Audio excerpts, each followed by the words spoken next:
В детском саду «Дюймовочка» в Алдане состоялось торжественное открытие снежного городка. Репортаж Татьяны Вахниной.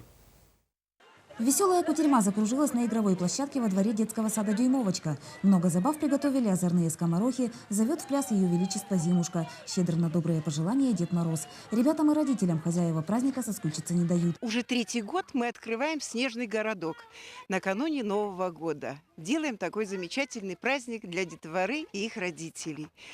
Силами сотрудников детского сада и родителей. В преддверии Нового года «Дюймовочка» вполне может претендовать на звание самого красивого и волшебного детского сада. Торжественное открытие снежного городка для педагогов и воспитателей явилось еще одним поводом для того, чтобы поздравить воспитанников и их родителей и подарить им праздник. Между тем, яркое великолепие искрящихся огней развернулось во дворе детского сада в начале декабря. Тогда же была открыта и галерея фигур. Центральную позицию здесь занимает всеми любимый бараш – символ наступающего года. Радость, подарить детям радость именно в рамках детского сада. Посмотрите, дети так мало гуляют, да? А здесь это все побудительный мотив, чтобы дети почаще с родителями погуляли еще на свежем воздухе. Поэтому я считаю, что это только большой плюс.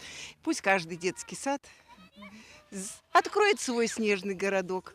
Открытие снежного городка было рассчитано не более чем на полчаса. Однако гости не торопились расходиться по домам. Завершать совместный праздник совсем не хотелось. Татьяна Вахнина, Сергей Шипачев, Дмитрий Заливин, НВК «Саха», Алдан.